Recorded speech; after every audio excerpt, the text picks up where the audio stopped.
So yesterday, the president announced a 20% fee on every single cargo ship moving through the Strait of Hormuz. And today, he completely reversed it. But what he said in between those two announcements, that's the part nobody's talking about. Before we get into it, drop your country in the comments so I know where everyone's tuning in from today. I actually read them, and it helps me know what angles matter to you. So here's what happened. Yesterday morning, President Trump announced a 20% toll on all cargo moving through the Strait of Hormuz. The Strait of Hormuz, that's the narrow neck of water between Iran and Oman, where about a fifth of the world's oil passes through every single day. A fifth. That's not a side street. That's the main artery of global energy. And his reasoning was pretty straightforward, at least on the surface. He said the United States spends billions protecting that waterway. We have the Fifth Fleet based right there in Bahrain. We have destroyers, surveillance aircraft, the whole apparatus. And he said it's time the people using that route start paying their share. 20% of the cargo's value, or 20% of the shipping cost, depending on how you calculated it. The details were a little fuzzy. But the point was clear. You want to move goods through a war zone we're patrolling, you're going to pay up. Now, I got to be honest with you. When I first heard that yesterday, I thought, okay, this is classic Trump. He does this. He fires off something big, something that makes headlines, and then we spend the next 48 hours figuring out whether he actually meant it. But this one was different because he announced it at a formal event with paper. He had a whole document. This wasn't a tweet. This wasn't a throwaway line. This was a policy, or at least it was supposed to be. So what happened in the last 24 hours? Well, let me walk you through it, because the reversal itself isn't even the interesting part. The interesting part is what he said when he walked it back, and more importantly, what he didn't say. So the president gets up there today and he says the toll is being replaced by trade and investment deals from Gulf states. He says kings and emirs called him directly after the proposal. They offered to invest in the United States instead. And he was like, you know what? That's even better than the toll. We don't need to tax cargo. We'll just get them to put money into American projects instead. Now, pause right there. Think about that for a second. He announces a 20% fee on every ship going through the strait. Within 24 hours, multiple Gulf leaders call him directly. Not through the State Department, not through normal diplomatic channels. They call him. And they say, hey, what if we just invest directly in you instead? And he says, yes. That is not how international trade policy normally works. Look, if you're a shipping company, you don't care who's collecting the fee, you care about the cost. If the fee is 20%, you either absorb it or you pass it along to the consumer. And if you're a Gulf nation that relies on that strait to export your oil, you care a whole lot about who controls it and who's charging what. So the fact that they reacted immediately, that's not surprising. What's surprising is that he accepted their offer without apparently any negotiation at all. See, this is the part that makes me nervous, because when you announce a policy like that, you're supposed to have already talked to the stakeholders. You're supposed to know what the pushback is going to be before you go public, or at least that's how it works if you're actually trying to govern. If you're trying to project strength, you'd think you'd want to hold the line for at least a few days. But 24 hours? That's not a policy. That's a test balloon, or it's something else. Something I'm not sure we're all ready to admit. Here's my question to you, and I really want you to think about it. Why would a Gulf leader offer to invest in the United States in exchange for canceling a toll on a strait that's not even in American waters? Think about that. The Strait of Hormuz is Iranian and Omani territory. It's international water, sure, but it's not American. We're there because we choose to be there. We're there because we've been the global security guarantor since the 1970s. That's a choice.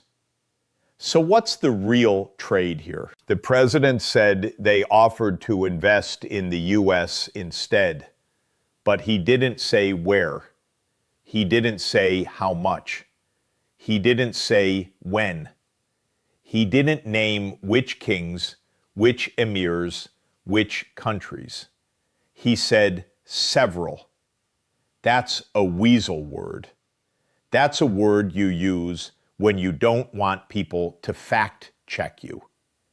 Several could mean 2, could mean 5, could mean a phone call from a guy who owns a construction company in Dubai and calls himself an emir. I'm not saying that's what happened. I'm saying the details are thin enough that we should all be asking. And here's what I think happened. I think the president's team, or whoever is around him, realized very quickly that a 20% tariff on Hormuz would not just anger Gulf states, it would freak out the entire global shipping industry. It would hit oil prices. It would hit consumer goods. It would hit insurance rates. The Strait of Hormuz is one of those places where the world's economy holds its breath every day anyway. You add a 20% tax on top of that, you're not just taxing ships, you're taxing every single person who buys anything that arrives on a container ship. And let's be honest, the president has been running on lowering prices. He's been running on reducing inflation. He's been running on making American families feel like they're finally getting relief at the grocery store, at the gas pump, at the pharmacy. A 20% fee on Hormuz, that would have raised prices, not immediately, but within weeks. Shipping companies would pass that cost right along to you. That's not an opinion. That's how supply chains work. So the reversal makes political sense if you're trying to avoid a self-inflicted wound. But the way he explained it, that's where I want to focus. He said the fee was intended to offset the cost of U.S. military protection in the strait. And I want to just sit with that for a minute. Because the United States has patrolled the Strait of Hormuz for decades. Not because we're charity workers, because it serves our interests. Because controlling that choke point gives us leverage. We don't send the Fifth Fleet there out of generosity. We send them there because if Iran ever closed that strait, global oil prices would spike and we'd be in a crisis. That's a strategic decision. It's not a bill we're owed. So to frame it as protection money, that's already a shift. That's already saying the relationship is transactional. And then to pivot from that to they offered to invest instead, that's a completely different frame. Now we're not taxing anyone. Now we're being courted. Now these powerful Gulf leaders are calling the White House begging to put money into America. That's a much better story for the base. It makes the president look like the center of gravity, like he's so powerful that people will pay him just to stay out of their way. But I want to get into the background of this a little bit, because this didn't come out of nowhere. And the more you understand what's been happening in the Gulf over the last year, the more this whole thing starts to make a kind of disturbing sense. So let's rewind. Let's talk about what the Gulf states have been doing recently. For the last few years, the Gulf states, particularly Saudi Arabia, the UAE, Qatar, they've been diversifying. They've been trying to reduce their reliance on oil revenue.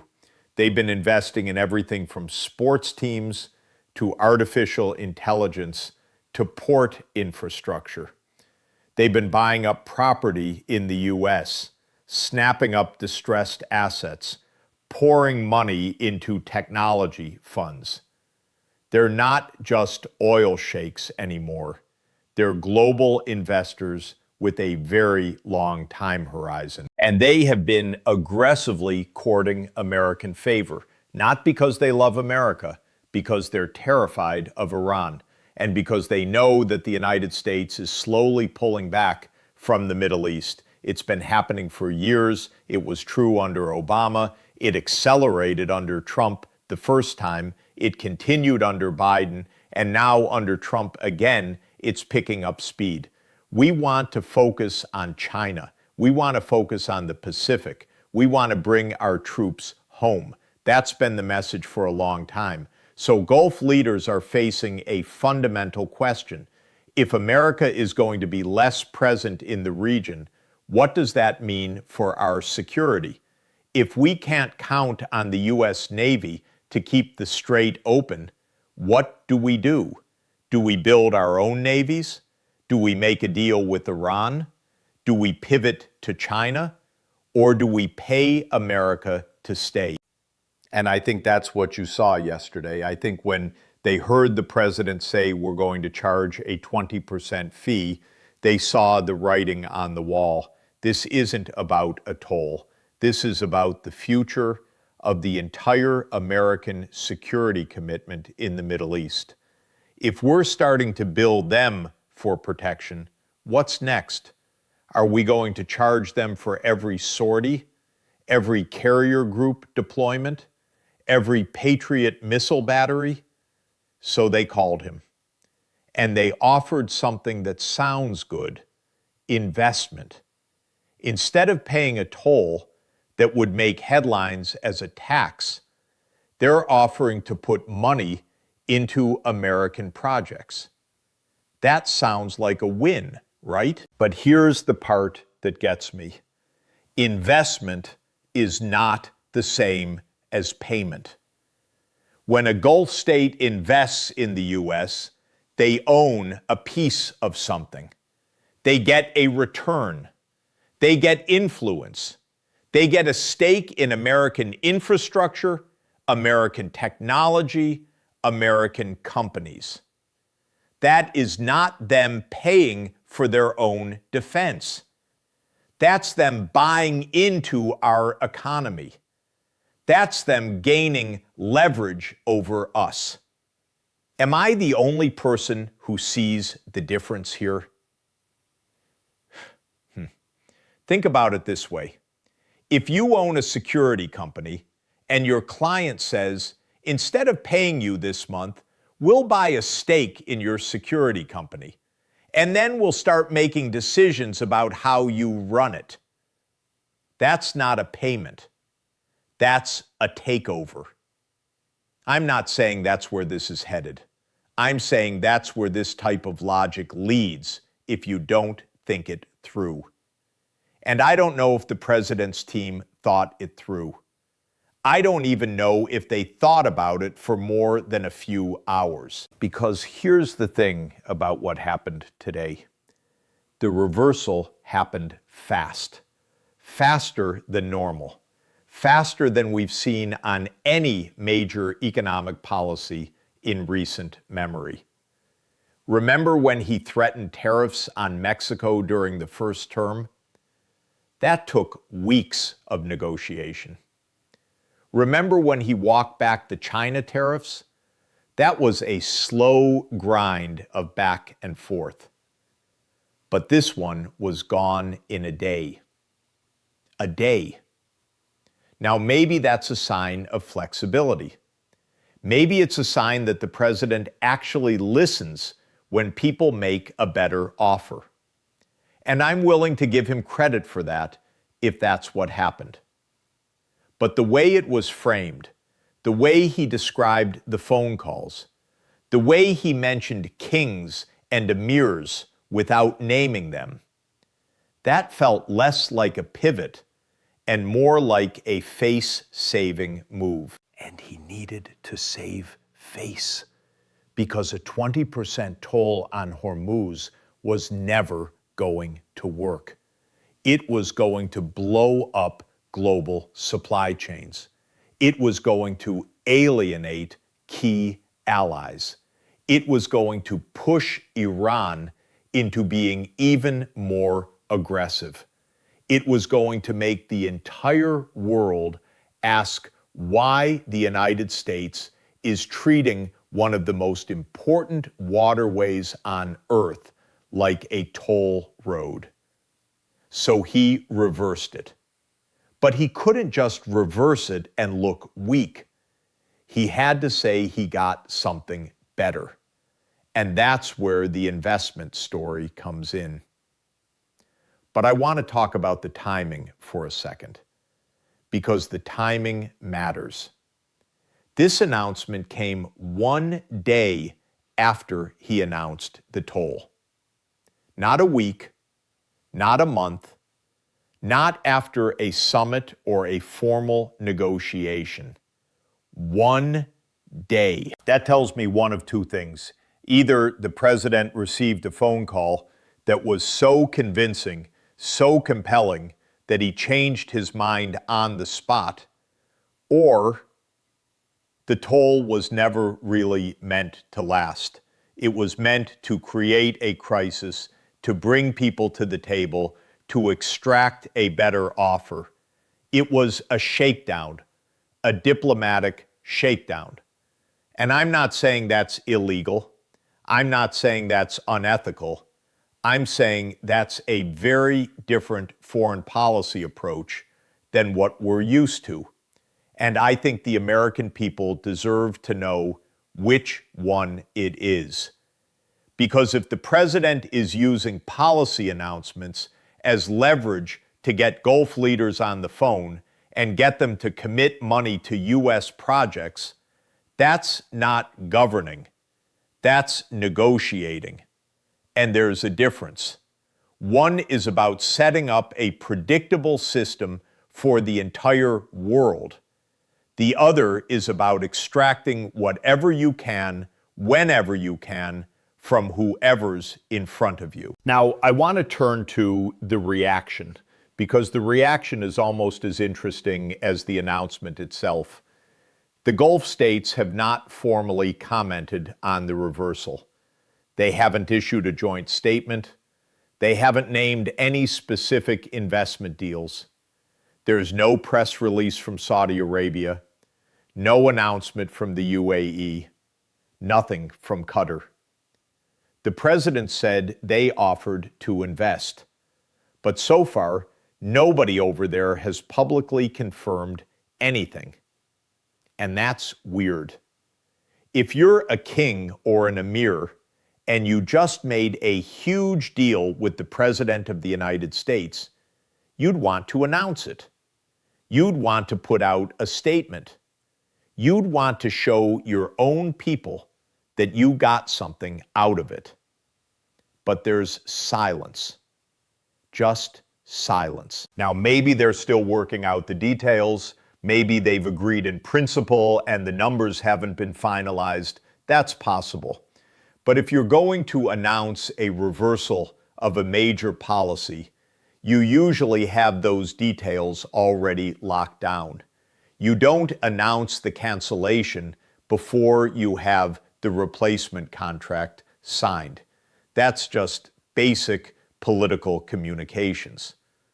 Unless the details don't matter.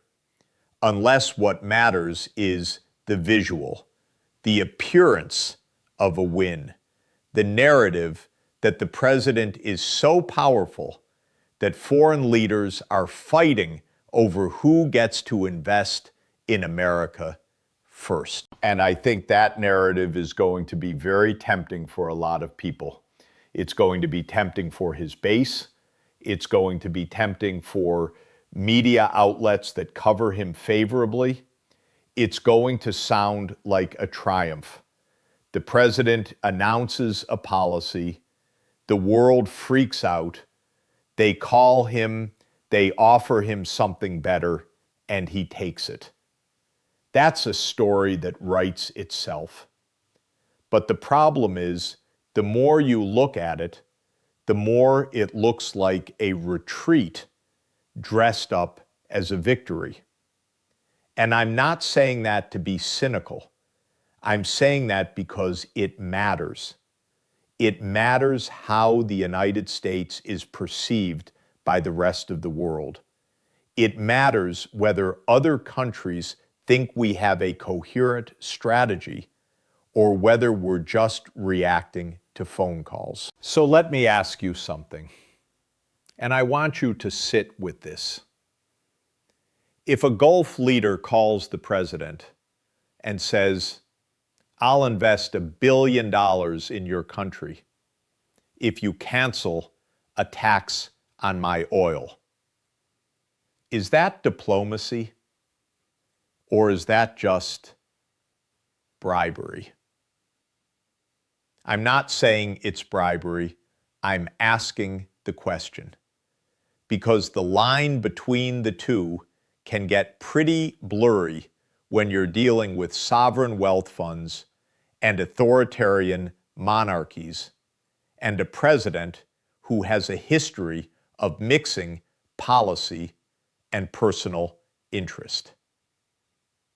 Now, I want to zoom out for a second because this is bigger than one trade policy. This is bigger than one reversal. This is about how the United States is going to interact with the Middle East going forward. For decades, we were the big brother. We provided security, we got oil, we maintained stability. It wasn't always clean, it wasn't always moral, but it was a system. And that system worked well enough that the world's economy didn't collapse. But that system is breaking down. The Gulf states don't trust us as much as they used to. We don't trust them as much as we used to. China is moving in. Russia is making noise. Iran is stronger than it's been in years. And the United States is having a debate about whether we should even be there at all. The president's own party is divided on this. Some want to pull out completely. Some want to double down. And in the middle of all that, you have a president who seems to be making policy on the fly. And I think that's what worries me most, not the reversal itself, the fact that there doesn't seem to be a long-term plan, the fact that we're reacting to phone calls from kings instead of implementing a strategy that protects American interests. Now, let me be clear about something. I'm not saying the president is wrong to cancel the fee. I think canceling it was the right move. I think a 20% tax on Hormuz was a disaster waiting to happen. I think it would have alienated allies, spiked oil prices, and made the world more volatile. So I'm glad it's gone. I really am.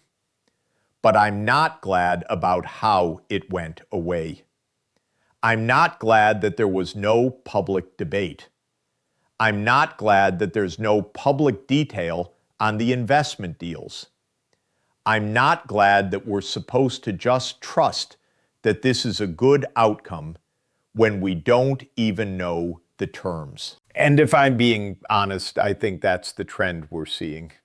We're seeing more and more decisions made in the shadows, more phone calls, more backroom deals, more trading of access and investment and influence, and less transparency, less accountability, less of the things that make a democracy function.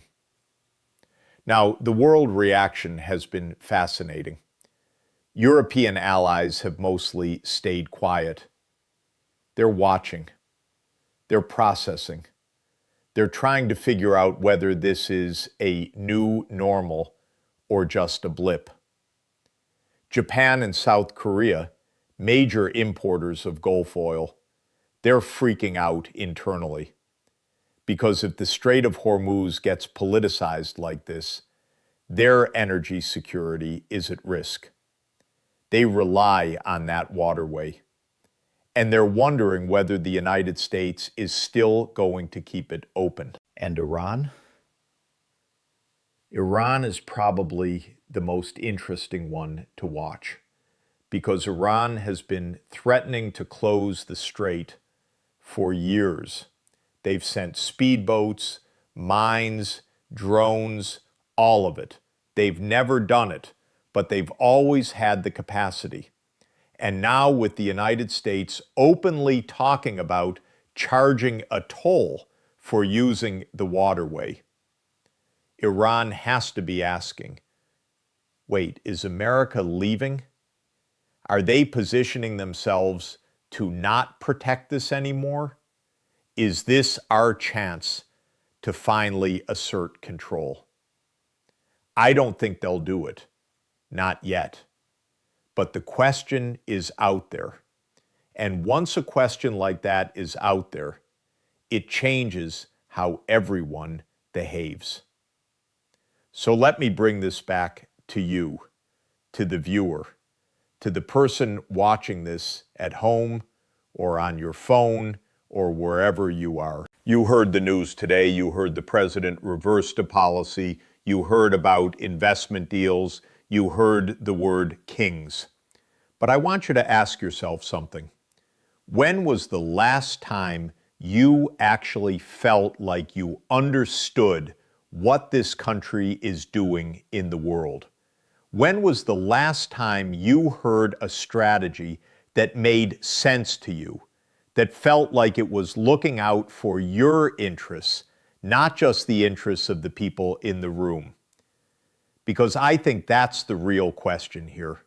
Not whether the toll was good or bad, not whether the investment deals are real, but whether we're still a country that thinks ahead or whether we become a country that just reacts. And I'm not sure I know the answer to that anymore. Let's talk about the military dimension for a second, because that's the elephant in the room. The president said the fee was intended to offset the cost of U.S. military protection in the Strait. That means he's thinking about the military as a cost center, a bill, something that should pay for itself.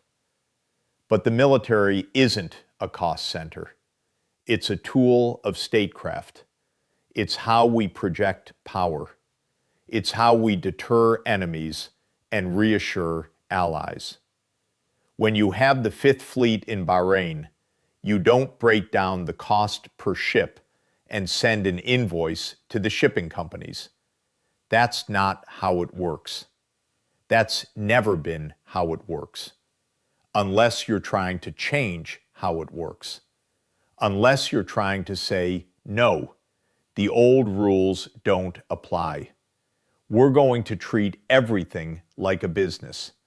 And if you want the benefit of our military, you're going to pay for it. That's a radical shift. And maybe it's the right shift, I don't know, but it's a shift that deserves a conversation, a real conversation, not a one-day announcement and a one-day reversal. A conversation that involves Congress, involves allies, involves the American people. We didn't get that conversation. We got a headline, and then we got another headline, and then we were told to move on. Now, I want to just take a moment to talk about the Gulf leaders themselves, because there's a pattern here that I think is worth paying attention to. These are not democracies. These are monarchies. They're absolute rulers. They don't have to answer to parliaments. They don't have to answer to voters. They pick up the phone, they make a decision, and that's it. So when the president says a king called him and offered to invest, that's technically true. That's how it works.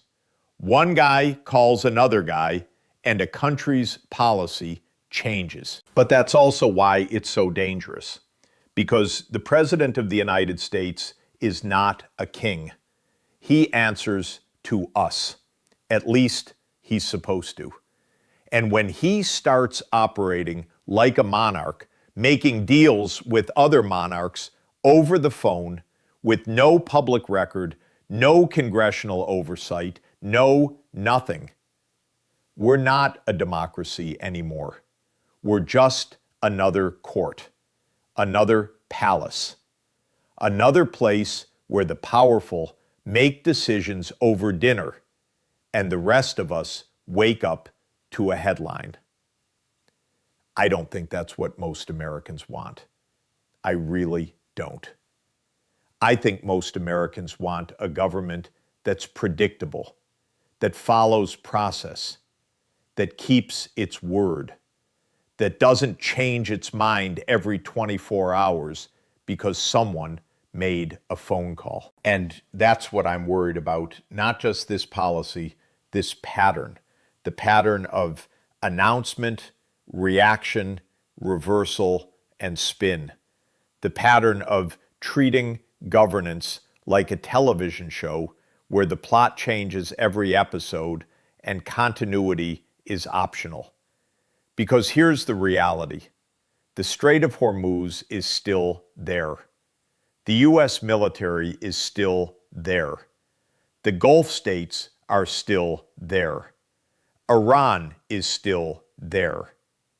All of that hasn't changed. What's changed is our credibility. Our allies now know that a U.S. policy can be walked back in a day. Our adversaries now know that the president can be moved by a phone call. And our own people now know that there's no real process, no real deliberation, just whoever gets on the line first. Now, I want to end this on something that's not going to be comfortable, but I think it needs to be said. When I look at what happened over the last 48 hours, I don't see a victory. I don't see a deal. I see a country that's lost its sense of direction. I see a president who's more interested in the appearance of strength than the substance of it. And I see a system that's so broken that a 20% tax on a global shipping choke point can appear and disappear in less than a day without anyone ever explaining why. And the worst part is that we're all just accepting it. We're scrolling, we're clicking, we're reading the headlines and moving on. But this matters. It matters because the next time they do something like this, it might not be reversed. It might stay. And when it stays, it's going to cost you. It's going to cost you at the gas pump. It's going to cost you at the grocery store. It's going to cost you in the stability of the world your kids are going to inherit. So I want to ask you one more time, and I want you to really think about it. If the president can reverse a 20% toll on the world's most important oil choke point in 24 hours because a few kings called him, what does that say about who's actually running this country? And what happens when the next call comes in? I don't have the answer to that. I wish I did. But I know we can't just pretend this is normal, because it's not. It's not normal.